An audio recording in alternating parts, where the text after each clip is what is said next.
Crime drama സിനിമകൾക്ക് മലയാളത്തിൽ വലിയ പഞ്ഞൊന്നുമില്ല. ഇതുവരെ പറയാത്ത എന്തെങ്കിലുമൊക്കെ സംഗതി പറഞ്ഞ് പ്രേക്ഷകരെ ഇംപ്രസ് ചെയ്യാനാണെന്നുണ്ടെങ്കിൽ ഇതിന് മാത്രം കഥ എവിടെ ഇരിക്കുന്നത്. പിന്നെ അതിൻ്റെ പ്രസൻറ്റേഷൻ, മേക്കിംഗ് ക്വാളിറ്റി, ഈ സംഭവങ്ങളൊക്കെ കൊണ്ട് പ്രേക്ഷകർ മുടക്കുന്ന കാശ്, അവരുടെ സമയം, അത് എന്തെങ്കിലുമൊക്കെ ഉണ്ടെന്നുണ്ടെന്നുണ്ടെങ്കിൽ തൃപ്തികരമാണ്. അപ്പോൾ ദൃഢം എന്ന് പറയുന്ന ഈ സിനിമ ഒരു വാച്ചബിൾ ആയിട്ടുള്ള ഒരു എക്സ്പീരിയൻസ് ആയിരുന്നു. ആക്ച്വലി ഈ പടത്തിനൊരു അമേച്ചർ ടച്ച് ഉണ്ട്. കഥ ഇങ്ങനെ പുരോഗമിക്കും തോറും അത് വിസിബിൾ ആണ്. ഈ അമേച്ചർ ആയിട്ടുള്ള ഈ സംഗതികളുണ്ടല്ലോ, ഈ സംഗതികൾ ഒരു കണക്കിന് ഈ സിനിമയ്ക്ക് പോസിറ്റീവായി എന്ന് തന്നെ പറയാം. ഇതിന്റെ ഡീറ്റെയിൽ ആയിട്ടുള്ള റിവ്യൂ പറയുന്നതിന് മുമ്പ് ഞാൻ ഈ സിനിമയുടെ DCP ഡീറ്റെയിൽസ് കൊടുക്കാം. പിന്നെ ഇതൊരു ക്രൈം ത്രില്ലർ ആയതുകൊണ്ട് തന്നെ ഇങ്ങനെയുള്ള കഥകളൊക്കെ നടക്കുന്നത് ഏതെങ്കിലും ഒരു ഹിൽ സ്റ്റേഷൻ ആയിരിക്കും. അപ്പോൾ ഇതുപോലത്തെ ഹിൽ സ്റ്റേഷനിൽ നടക്കുന്ന തന്നെയുള്ള ഒരു കഥയാണ്. അവിടെ പ്രത്യേകിച്ച് ക്രൈമോ കാര്യങ്ങളോ ഒന്നും നടക്കാത്ത ഒരു പോലീസ് സ്റ്റേഷനാണ്. ആ പോലീസ് സ്റ്റേഷനിലേക്ക് പുതുതായിട്ട് ചാർജ് എടുക്കാൻ വരുന്ന SI ആണ് നമ്മുടെ നായകൻ വിജയ് എന്ന് പറയുന്ന ആ കഥാപാത്രത്തെ ഷൈൻ നിഗമാണ് അവതരിപ്പിച്ചിരിക്കുന്നത്. പുള്ളിയുടെ കരിയറിലെ ആദ്യത്തെ പോസ്റ്റിംഗ് ആണ്. അപ്പോൾ ഇൻഎക്സ്പീരിയൻസ്ഡ് ആണ് ഈ SI. അപ്പോൾ ഇങ്ങനെയുള്ളൊരു SI ആ പോലീസ് സ്റ്റേഷനിൽ എത്തുന്നു. ആ പോലീസ് സ്റ്റേഷനിലുള്ള ബാക്കിയുള്ള പോലീസുകാരായിട്ടൊക്കെ ഇടപഴകുന്നു. പിന്നെ അവർ തമ്മിലൊരു റാപ്പ് ഒക്കെ ഉണ്ടാക്കിയെടുക്കുന്നു. ഈ സീക്വൻസും കാര്യങ്ങളൊക്കെയാണ് ആദ്യത്തെ അരമണിക്കൂർ. ഈ അരമണിക്കൂറിന് ശേഷം, അതായത് ഈ ക്യാരക്ടേഴ്സിനെ എല്ലാം പ്രോപ്പറായിട്ട് എസ്റ്റാബ്ലിഷ് ചെയ്തതിന് ശേഷമാണ് ഈ പോലീസ് സ്റ്റേഷനിലേക്ക് ഒരു ക്രൈം നടക്കുന്നതായിട്ട് റിപ്പോർട്ട് ചെയ്യുന്നത്. ഒരു മർഡർ ആണ്. പിന്നീട് 1, 2, 3 എന്നുള്ള രീതിയിൽ മർഡറുകൾ നടക്കുന്നു. അതിൻ്റെ കൂടെ അതൊരു കവർച്ച നടക്കുന്നു. പിന്നെ ഒരു ബ്ലാക്ക് മെയിലിംഗ് കേസ് നടക്കുന്നു. അപ്പം ഇങ്ങനെയൊക്കെയാണ് ഈ സിനിമയുടെ കഥ അങ്ങ് പോകുന്നത്.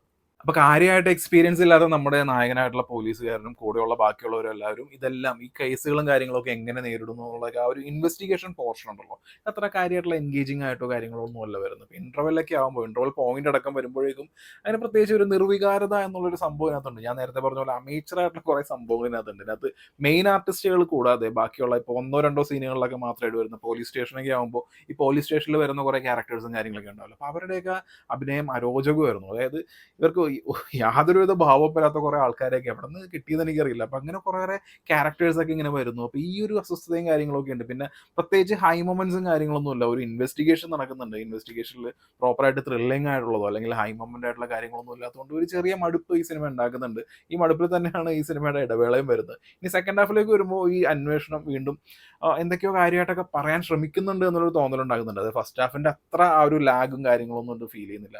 കുറച്ച് ക്വയറ്റ് ഇൻട്രസ്റ്റിംഗ് എന്നുള്ള രീതിയിൽ വരുന്നുണ്ട്. പിന്നീട് ഇതിൻ്റെ ഫൈനൽ ആക്ട് വരുമ്പോൾ ഞാൻ പറഞ്ഞല്ലോ, ഇത്രയും നേരം ഒരു അമേച്ചറിസവും കാര്യങ്ങളൊക്കെ ഈ സിനിമയ്ക്ക് ഉള്ളതുകൊണ്ട് നമ്മൾ കാര്യമായിട്ട് ഈ സിനിമയിൽ ഇൻവോൾവ് അല്ല, കാര്യമായിട്ടൊന്നും നമ്മൾ ഈ സിനിമയിൽ ബോധേഡ് അല്ല. അപ്പം അങ്ങനെ വരുമ്പോൾ ഈ സിനിമയിൽ വരുന്ന ഒരു ട്വിസ്റ്റ് ഉണ്ട്. അതായത് സ്വാഭാവികമായിട്ടും ഇത് ജീത്തു ജോസഫിൻ്റെ അസിസ്റ്റന്റിന്റെ പടം എന്ന് പറയുമ്പോൾ സസ്പെൻസ് സംഭവങ്ങളൊക്കെ ഉണ്ടാവുമല്ലോ. ഈ സിനിമയും സസ്പെൻസും കാര്യങ്ങളൊക്കെ ഉള്ളതാണ്. ആ സസ്പെൻസ് ഊഹിക്കാൻ പറ്റുന്ന രീതിയിലൊന്നും ആയിരുന്നില്ല. അതായത് നമ്മൾ ഈ സിനിമയിൽ കാര്യമായിട്ട് ഇൻവെസ്റ്റ് ചെയ്യുന്നില്ല. അതുകൊണ്ട് തന്നെ എനിക്ക് അൺപ്രഡിക്റ്റബിൾ ആയിട്ടുള്ള ഒരു സസ്പെൻസ് ആയിരുന്നു. പിന്നീട് അപ്പോൾ ഒരു വാവ് മൊമെന്റ് വന്നു കഴിഞ്ഞ പിന്നീട് ഈ സിനിമയിൽ ഒരു ഒന്നൊന്നായി വേറെയും കുറേ സീക്വൻസുകൾ വരുന്നുണ്ട്. ഒരു പോലീസ് സ്റ്റേഷൻ്റെ അകത്ത് നടക്കുന്ന കാര്യങ്ങളാണ്. അപ്പോൾ അതിനെല്ലാത്തിനും ഓരോരോ വാവ് ഫാക്ടറും കാര്യങ്ങളൊക്കെ ആയിട്ട് പിന്നെ ക്ലൈമാക്സ് ഒരു ഫൈറ്റ് വരുന്നുണ്ട്. വളരെ റോ ആയിട്ടുള്ള ഇൻറ്റൻസ് ആയിട്ടുള്ള ഒരു ഫൈറ്റാണ്. ആ ഫൈറ്റിനകത്ത് വരുന്ന ആ ഒരു ബ്ലഡ് ഷെഡ്, അതിൻ്റെ വയലൻസ്, തുടങ്ങിയ കാര്യങ്ങളൊക്കെ അത്യാവശ്യം നല്ല രീതിയിൽ ഇമ്പ്രസീവ് ആയിരുന്നു. അതുകൊണ്ട് തന്നെ ക്ലൈമാക്സ് പോർഷൻ എത്തുമ്പോൾ കയ്യടി ഇടുന്ന ഒരു പടമാണ് ദൃഢം. ഇനി പെർഫോമൻസ് വൈസ് നോക്കുകയാണെന്നുണ്ടെങ്കിൽ ഷെയ്ൻ നിഗം നന്നായിരുന്നു. അത് ആദ്യമായിട്ട് തൻ്റെ കരിയറിൽ ആദ്യമായിട്ട് ചാർജ് എടുക്കാൻ പോകുന്ന ഒരു പോലീസ് ഇൻസ്പെക്ടറാണ്. പുള്ളിയുടെ ഡയലോഗ് മോഡുലേഷനും കാര്യങ്ങളൊക്കെ ഒരു പ്രശ്നമായിട്ട് തോന്നുകയാണെങ്കിലും ഈ ക്യാരക്ടറിന് ആപ്റ്റ് ആയിരുന്നു. പിന്നെ ഫൈറ്റ് സീക്വൻസിലും കാര്യങ്ങളിലൊക്കെ ഷെയ്ൻ നല്ല പെർഫോമൻസ് ആയിരുന്നു. ആക്ച്വലി ഷെയ്ൻ ഡീസൻ്റ് ആയിരുന്നു ഈ പടത്തിൽ. പിന്നെ ഒരുപാട് ക്യാരക്ടർ റോൾസ് ഒക്കെ ചെയ്യുന്ന ആളുകളുണ്ട്. ശോഭി തിലകൻ, ദിനേശ് പണിക്കർ, നന്ദൻ ഉണ്ണി, പിന്നെ പോലീസുകാരായിട്ട് അഭിനയിക്കുന്ന വേറെ കുറേ ആളുകളുണ്ട്. പുതിയൊരു നായികയുണ്ട് ഈ പടത്തിൽ. ഇവരുടെ എല്ലാവരും പെർഫോമൻസ് ഡീസൻ്റ് ആയിരുന്നു. ടെക്നിക്കലി നോക്കുകയാണെന്നുണ്ടെങ്കിൽ ഇതിൻ്റെ ക്യാമറ, എഡിറ്റിംഗ്, സൗണ്ട് ഡിപ്പാർട്ട്മെൻറ്റ്, ഇതിൻ്റെ സൗണ്ട് മിക്സിങ്ങും കാര്യങ്ങളൊക്കെ വളരെ നന്നായിരുന്നു. അങ്ങനെ മൊത്തത്തിൽ സസ്പെൻസ് പടം എന്ന് പറഞ്ഞ് ഇന്നേ വരെ സ്ക്രീനിലില്ലാത്ത ഒരാളെ കാണിച്ച് ഇയാളാണ് കില്ലർ എന്ന് പറഞ്ഞ് അങ്ങനെ പറ്റിക്കുന്ന ഒരു പടമല്ല ദൃഢം. അത്യാവശ്യം ഒരു എഫേർട്ടും കാര്യങ്ങളൊക്കെ എടുത്തിട്ടുണ്ട്.